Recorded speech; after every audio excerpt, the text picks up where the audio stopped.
What is this garbage you're watching? I want to watch the news. Are you making headway at least? This is the news.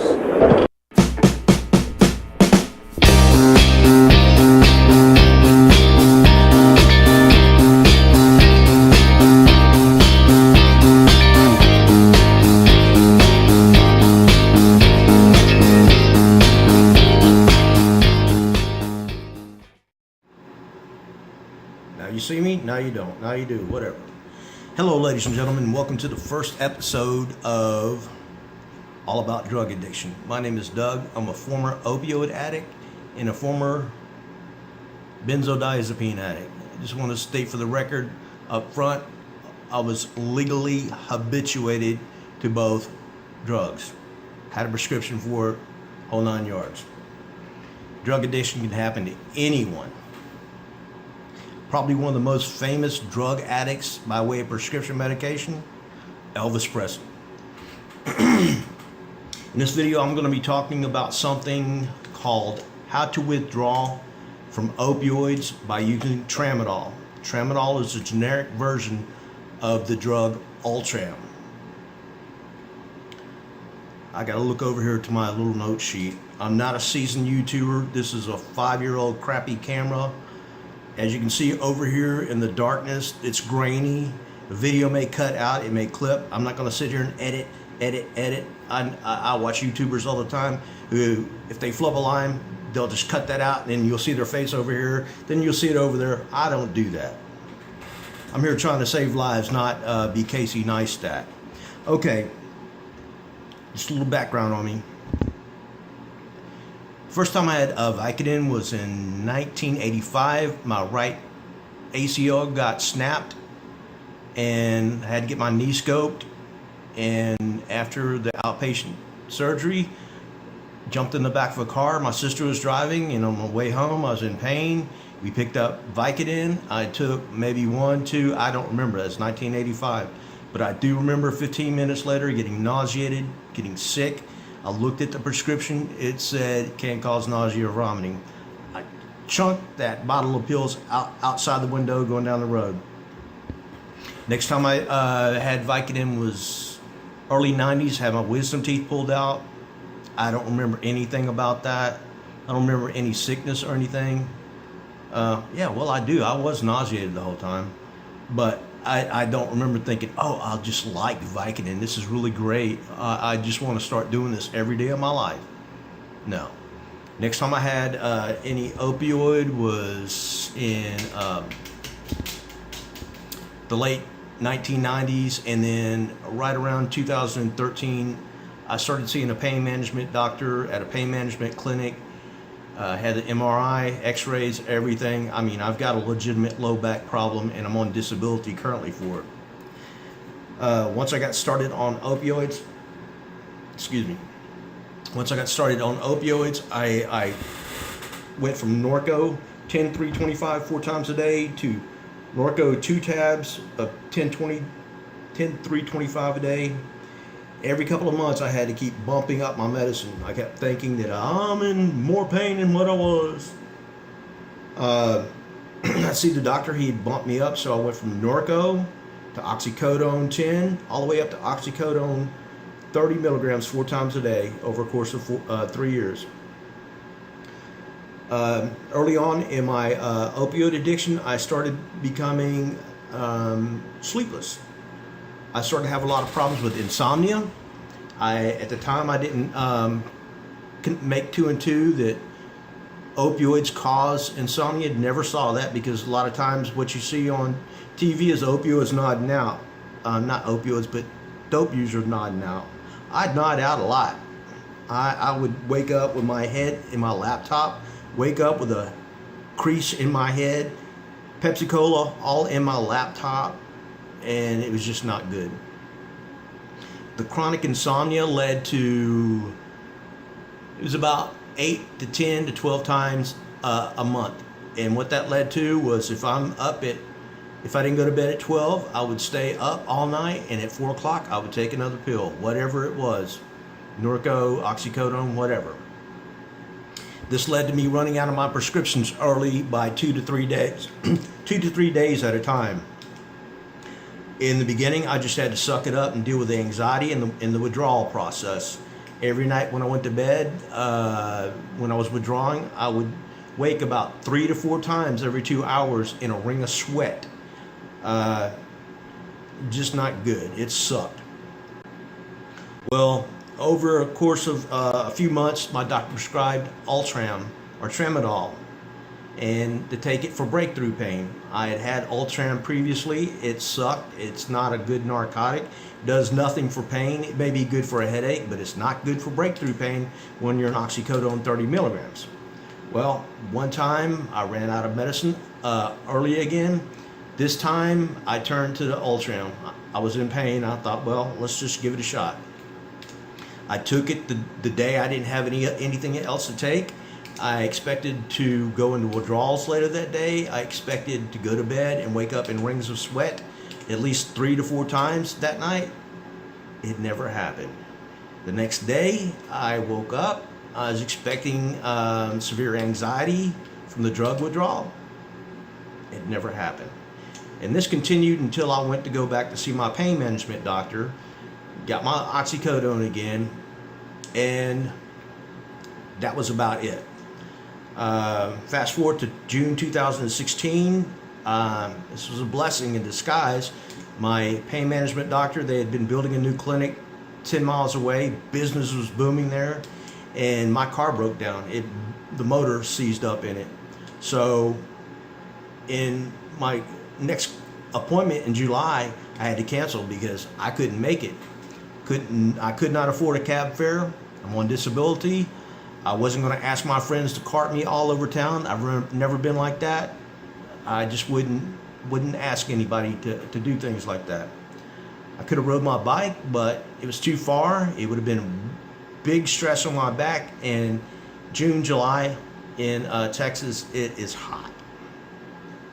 So when I got down to my last few remaining tablets, I already knew that the Ultram, for some reason, which at that time I didn't know, helped me to stave off a withdrawal episode those couple of times that I ran out early and leaned on the Ultram. This time I planned to do the same thing, but I was expecting somewhere to go into withdrawals. I had previously suffered an acute withdrawal syndrome episode where I totally lost it. I became delusional. I started hearing voices, started seeing things. I didn't sleep for 2 weeks, but it wasn't just from opioids. It's from Ambien, opioids, Zoloft, 150 milligrams. I don't know. I no longer take any of these things, and it was something else. Ambien, Xanax. So I'd already been through that. I suffered a grand mal seizure as a result, and I was sick for 2 weeks. And even a couple of weeks after there, I was out. I was just out there. Anyway, so I'm running out of my prescription, and the last day and a half of meds, possibly 6 tablets on hand. The last day I took 4 Oxycodones, 30, and then I said tomorrow we're going to start the Tramadol, 50 milligrams 4 times a day. I'm only going to take 2 Oxycodone, 1:30 in the morning, 1:30 at night. In the morning, I'll wake up and I'll take a 15 milligram, which is half of the 30, and half at night. The next day when I wake up, I'm going to take a 15 milligram at night, and I am out of Oxycodone. So for the remainder, from the beginning to the remainder of, I would say about 7 to 10 days later, it was nothing but Ultram every day, 50 milligrams 4 times a day. At one point, I said, I'm going to go ahead and stop this because I only got a few Ultram left. I want to test the waters. So on my last day, I only took like an Ultram 50 in the morning, an Ultram 50 at night. Not one point during this withdrawal process from Oxycodone did I ever enter into any stage of withdrawal. Never had an anxiety attack, panic attack, no insomnia, nothing, absolutely nothing. And I have experienced the whole ball of wax on many occasions. So after I stopped the Ultram, I was going, okay, here we go. First night, I slept okay. Well, it wasn't like great. Going to bed without narcotics, your body is just now waking up. You're going to have nerves in your body that you may flinch a little bit. You'll wake up and sleep, and then you'll fall back to sleep, and then you'll wake up. But it wasn't like I woke up the next day, I didn't get enough sleep. I woke up the next day like, well, I got to get up. I can't go back to sleep. I wasn't tired. I wasn't out of my head. I didn't feel 100%, but I did not feel any withdrawals. It would be, I wouldn't even say it was like having a hangover, even a mild hangover. It's just like waking up in a new reality, and that was it. After a day or so, that passed. I slept better the next night. Every single night thereafter, I slept better. I took melatonin to help me sleep, and I took some Benadryl. That's it. Within, I would say, 3 days, I was 100%. Aside from yawning a lot and having muscle twitches in my fingers and my calf muscles, that stuff lasted for, I don't know, a couple of months. I didn't realize it at the time. I just thought that, I'm getting to be an old dude. I'm 55 now, and I guess these things happen. Well, after they went away, I associated it with opioid withdrawals. I want to say something real quick that I just found out like a month or two ago. And this whole insomnia bit, it was caused by opioids. I've never had a real bad problem with insomnia, but I would experience it just like other people would, sporadically. But I was watching Brett Favre, the former Green Bay quarterback. He was talking about his addiction to Vicodin, and he was like, well, I had a lot of bad insomnia, and I'd, go to practice that next day, and we'd watch highlights of game films and, do reconnaissance on the other team and watch their game films. He said, I would just fall asleep in a meeting, and I was like, ding, ding, ding, ding, light went off, and I go, he had chronic insomnia. Same thing I did. It was the insomnia that led to me using my medication up early. And, if you're having insomnia, it's because of the opioids. Okay, I got me a little cheat sheet here.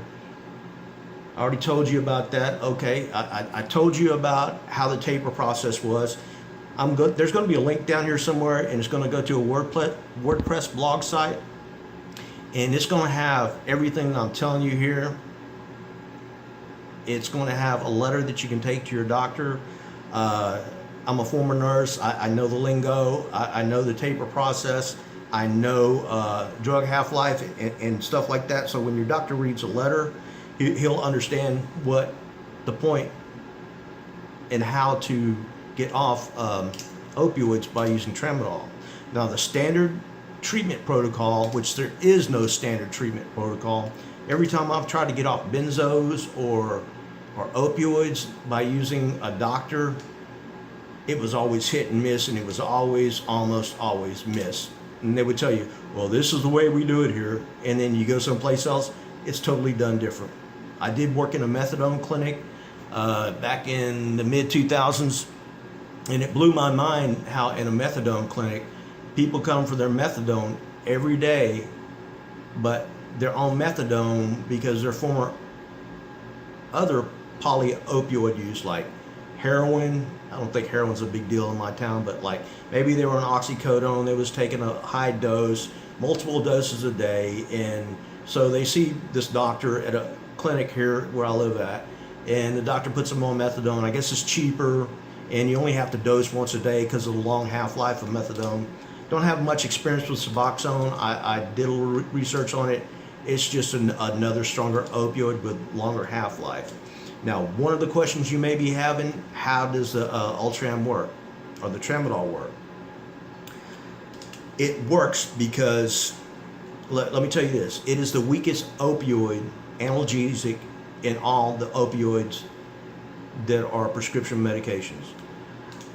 It works because it plugs into the same opioid receptor. Let's call this an opioid receptor in your brain.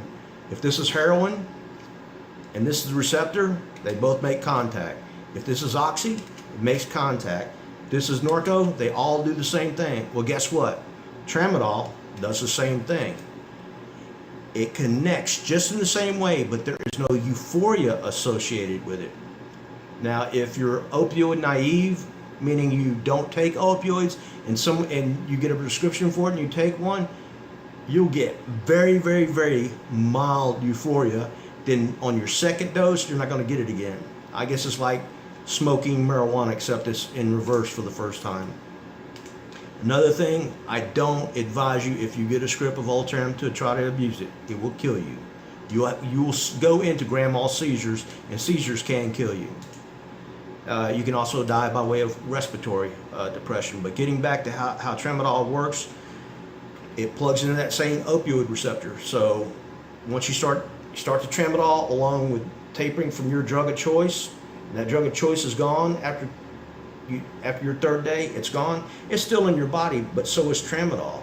Tramadol is still communicating with that opioid receptor that this one is not. After 5 days, this opioid is gone. Tramadol is still over here. It's still making that same communication process to your brain.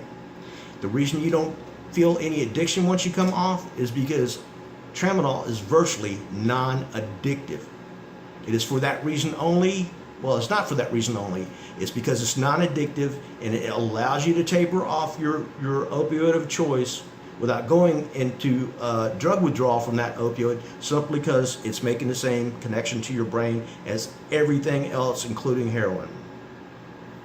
So once you've already, let's say this is the third day, you need another 3 to 5 days to totally clear it. Once it's all clear, you're still on the Ultram. Take this for a couple of more days, and then just stop Ultram. You don't even have to slowly withdraw from it. I did on my last day. I went from 50 milligrams 4 times a day to 50 milligrams in AM and PM of my last day of Ultram. And then I woke the next day, and like I said previously, looking at my time here, I slept great. Well, not great, but I slept. I didn't wake up in sweats the next day. No anxiety, no suffering, no nothing.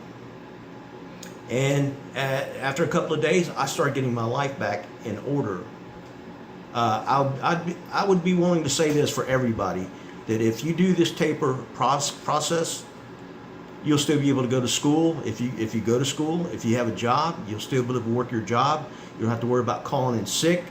And this versus standard opioid withdrawal protocols, those type of protocols are, if you have to go in a rehab clinic, that's 90 days of your time. It's going to suck. The suck factor is really bad. I'm not talking about treatment clinics or rehab facilities sucking. I'm talking about the process of withdrawing, because long-acting opioids, when you slowly taper off those, it affects people differently. Every time that I've tried to do this taper process, anxiety every day. I'd wake up every day and have that anxious feeling all day long. Now, I'm not going to say you're not going to have this with the Ultram. You're going to wake up thinking, oh, is this going to work today? Then after 10 or 15 minutes of no anxiety, that thought is gone. You may just in your mind go, well, I wonder if it's going to work tonight or the next day. Well, guess what? It will. So you can just squash that thought. There's no anxiety, there's no suffering. But when you try to go to use methadone or Suboxone, there's going to be anxiety and there's going to be suffering. And every day you'd probably wish, I'd just rather go back to this other because this sucks. I don't like this. This sucks bad. But when you do the Tramadol, you're not going to go, this sucks. You're going to go, wow, it's this easy. I can get my life back. And the great thing about this is people who are addicted to heroin, and I don't know anything about heroin other than I've seen on the A&E network, but heroin addicts can, if they can, and this happens every episode of Intervention that I watch, the heroin addict, before the intervention comes, it'll show him trying to score dope. And if he can't score heroin, then he'll try to score some oxys by buying them. If he can't do that, then he'll go bum some for a friend or steal some from a family member or get some from a friend until their next, score from a dope dealer. Now, if you can go from heroin down to Oxycodone and stave off dope sickness, if you can do that for a couple of days, you could be off heroin forever in as little as 7 to 14 days, depending on how much you use, your body chemistry and stuff like that, and you will come off heroin, you know, feeling like a spring chicken. I've watched a lot of documentaries on heroin users. I've seen the YouTube channels where people are like, what is that fake marijuana stuff? I can't remember the name of it, but I've seen videos on, yeah, if you do this, it's not as bad. Or if you do this, it's not as bad. Well, I only suffer for a day or two doing this. There is no suffering. There is no suck factor, whatever. It's just awesome to get off those drugs. Now, on my WordPress site that's going to be down here, you've got to go to my website to get a letter that hand it to your doctor, because most doctors don't know anything about Tramadol and the withdrawal process. All they know is methadone, or that's outside of my scope of practice. Here, I'm going to refer you to someone else. Your doctor will read this letter and he'll go, let's give it a try. You've got nothing to lose except for a bad habit, right? So I'm telling you, you got to go to my WordPress site and read the blog, and then copy off the letter and take it to your doctor. Or what I really recommend is copy the whole page, give it to your doctor, and he would probably want to read everything on the page, because this may be something that he goes, I'm gonna have to question this. Don't know about this. This isn't methadone, you know. This is not Suboxone we're talking here. No, it's Tramadol. It's the weakest opioid analgesic on the market. It's non-addictive, virtually non-addictive. As a matter of fact, I've been off opioids. I withdrew in June 2016. In March of 2017, I had a pretty big cyst on my back.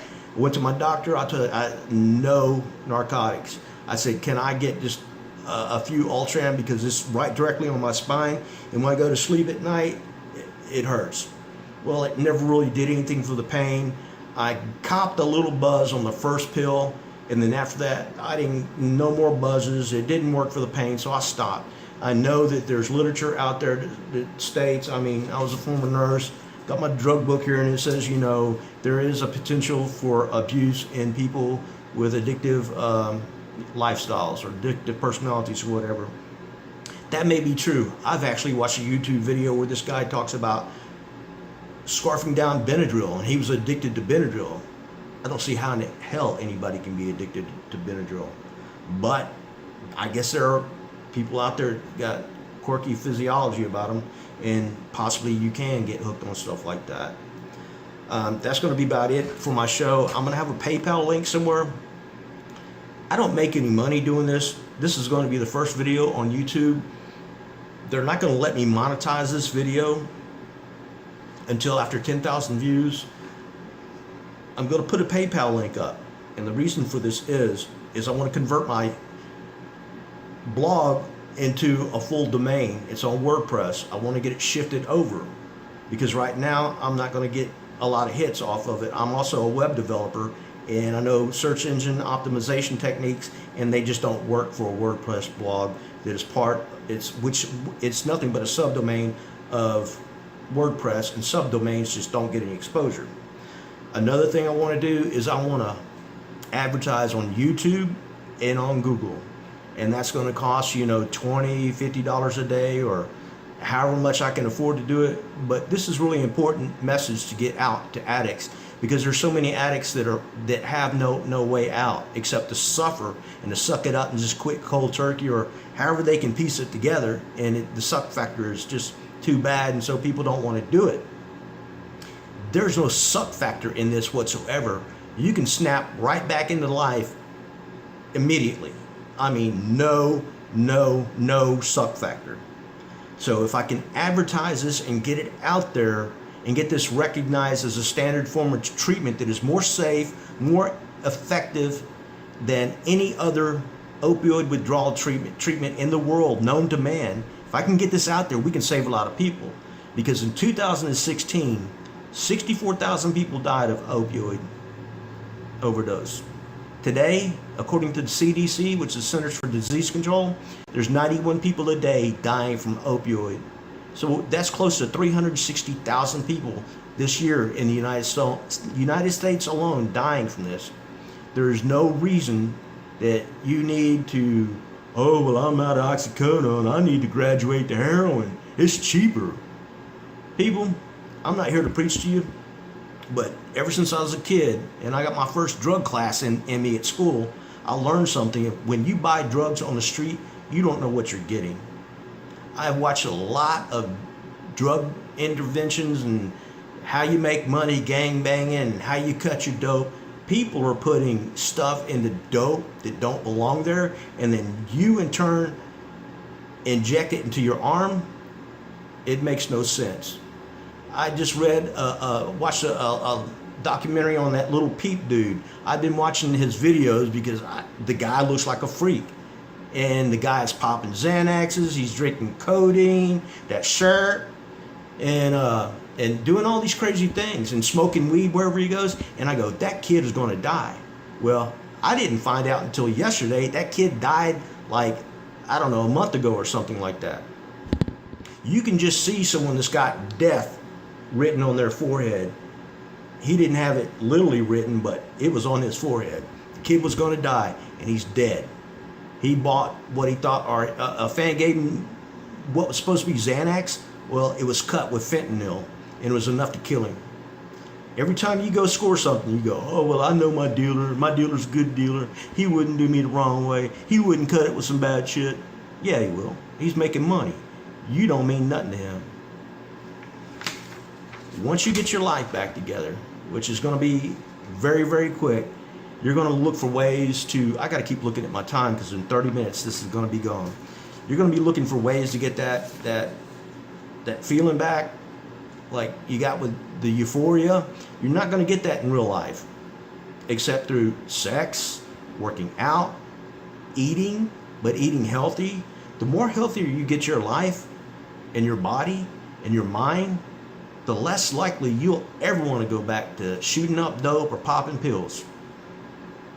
If you got low back pain and you're a prescription opioid user like I was and you was taking it for legitimate pain, go see a physical therapist.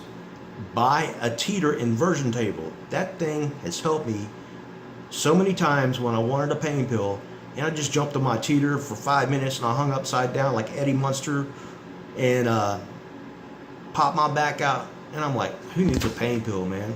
You know, I don't need to be constipated. You know, I don't need all this negative stuff in my life. And once you get healthy, you're going to enjoy your life a hell of a lot more than you did nodding out all the time and wasting money on dope, stealing from people, burning bridges, and the whole 9 yards. Get your life back together. Go back and apologize to these people and get your life back together.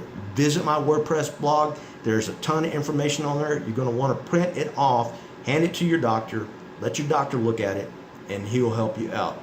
That's going to be the end of my video. You guys have a great rest of your life. Get off the dope. Please donate. Goodbye.